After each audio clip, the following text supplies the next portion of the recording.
Discipline एक ऐसी चीज है जो कष्ट से ही आती है। जैसे बैठ के मत पढ़ो, मैंने ये डाइस ले रखी थी, मैं इस पे पढ़ता था, कम से कम 3 से 4 घंटे, 12 घंटे मत करना वरना स्पाइनल प्रॉब्लम हो जाएगी। कुछ लोग क्या करते हैं ना, अत्त मचाना शुरू कर देते हैं।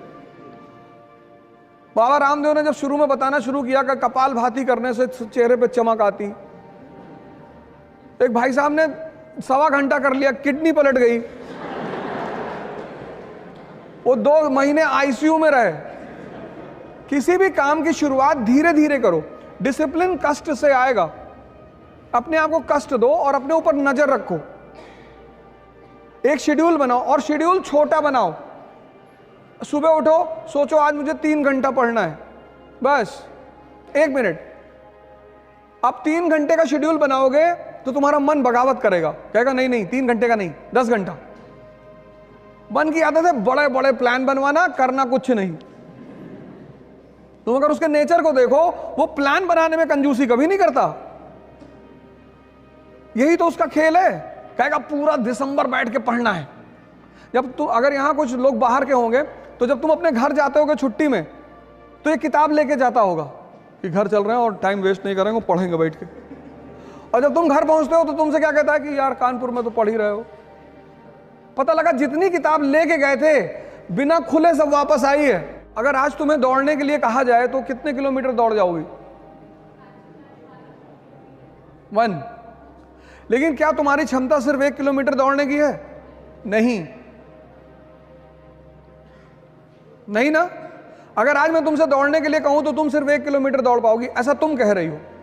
लेकिन तुम्हारी क्षमता 50 किलोमीटर तक दौड़ने की है मिनिमम।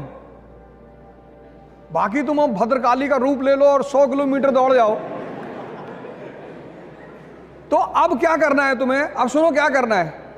आज तुम 1 किलोमीटर दौड़ी, 10 दिन 1 किलोमीटर ही दौड़ो, 11वें दिन तुम उसे 2 कर दो।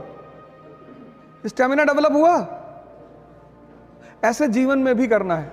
छोटे छोटे वो बनाओ गोल, कहो 3 घंटा पढ़ेंगे। तो जब तुमने 3 घंटे का गोल बनाया और पढ़ गए 7 घंटा, कितना मजा आया उस दिन। जब भी तुम अपने टारगेट से बढ़कर काम करते हो, उत्साह बढ़ता है। और जब भी तुम अपने टारगेट से कम काम करते हो, उत्साह घटता है। तो जब तुम 10 घंटे का टारगेट बना के सिर्फ 3 घंटे पढ़ते हो और यह प्रक्रिया 2 महीने चलती है, तो तुम डिप्रेशन के शिकार धीरे धीरे होने लगते हो। इसलिए कम टारगेट बनाओ और ज्यादा आउटपुट निकालो और कष्ट दो अपने आप को। वही मैंने तब शब्द का इस्तेमाल किया, क्योंकि वो तुम्हारी अचीवमेंट होगी, कोई कर नहीं पाएगा। इस पे नजर रखने के लिए एक डायरी बगल में रखनी है। ये सब चीजें मैंने अभी कहा ना कि कुछ लोग क्या करते हैं, पहले दिन सारी ताकत झोंक देते हैं, ताव में कोई काम नहीं करना है। सीखने में टाइम लगता है, चाहे वो साइकिल चलाना सीखना हो और चाहे पढ़ना सीखना हो। उस टाइम तुम्हें देना ही पड़ेगा। साइकिल चला लेती हो? पहले दिन चलाने लगी थी? नहीं। जब तुम सीख जाओगी, अब तुम सीख गई तो हाथ छोड़ के भी साइकिल चला रही हो। एक डायरी अपने पास रखो, उसमें अपना नाम लिख के अपना डेवलपमेंट ग्राफ बनाओ और उस डायरी को भगवान की तरह पूजा करो उसकी। तुम्हारा शेड्यूल नहीं टूटना चाहिए। जैसे आज तुम्हें मूवी देखने जाना है तो तुम जाओ, लेकिन कल अगर तुम्हारा मूवी का शेड्यूल नहीं है तो भगवान भी अगर उतर के तुमसे कहे मूवी देखना जाना है तो तुम्हें नहीं जाना है। इसलिए बचपन में स्कूल में हमें एक बड़ी प्यारी चीज मिली थी, डायरी। डायरी मतलब डिसिप्लिन।